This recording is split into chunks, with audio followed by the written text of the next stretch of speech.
si Vice Ganda sa ayaw ang politika.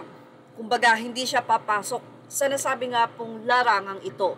Kaya kamakailan lamang ay nagulat ang mga netizen nang mag-file ng candidacy si Ayon Perez na kapartner nitong si Vice Ganda. Naman marami ang nagulat na tila pumayag daw itong si Vice Ganda na tumakbo itong si Ayon Perez sa lugar sa Tarlac kung saan ay ito ang kanyang probinsya. So, nagkaroon ng iba't ibang debate sa social media ang pagtakbong ito ni Ayon Perez. Na ayon sa ilan, dapat daw talaga ang tumatakbo ay may alam sa batas o kahit papano ay may karunungang taglay.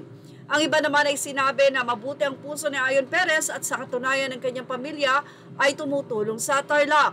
Hindi daw kasi sapat na dahilan ang pagtulong para ikaw ay maging mamuno. Ilang mga netizen ang nagsabi kay Vice Ganda na sana nga daw ay sabihang si Ayon na wag nang humabol pa o pasukin ng politika dahil unang-una ay napakagulo daw ng mundong ito. Anyway, kamakailan lamang ay pinag-usapan ang naging post sa social media ni Ayon Perez na ayon sa kanya, salamat sa sign Lord, alam kong mas makabubuti itong desisyon ko para sa sarili ko. Isa ito sa natackle or na topic ni OG Diaz sa kanyang showbiz update sa YouTube channel nito na tila balak na nga raw umatras nitong si Ayon Perez ayon sa naging post nito. Sa ngayon, ang nasabing post message ni Ayon Perez ay hindi na nga makikita sa social media nito at tila burado na. At kinumpirma ng talent manager and showbiz columnist or showbiz insider columnist na si OG Diaz na yes, nag-back out na nga o umatras na si Ayon Perez sa pagkandidato nito bilang konsehal sa kanilang lugar sa Tarlac.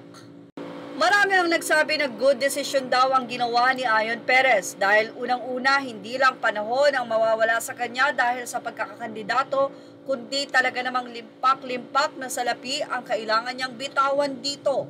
Ilang mga netizen naman na sayang naman nandyan ka na, bakit umatras ka pa?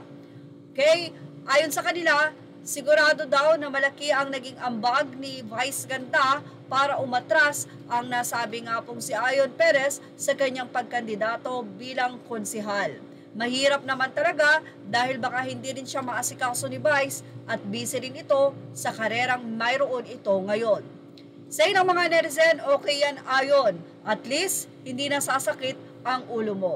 Pero kung nasa puso mo ang paglilingkod, bakit hindi sa naman ng iba? Baka naman talagang hindi pa ito yung tamang panahon. Well, ano masasabi nyo sa pag-atras ni Ayon? Ilagay na ang inyong opinion sa ating comment section. Thank you for watching. Please like, share, and subscribe. Images are all credit to the rightful owners.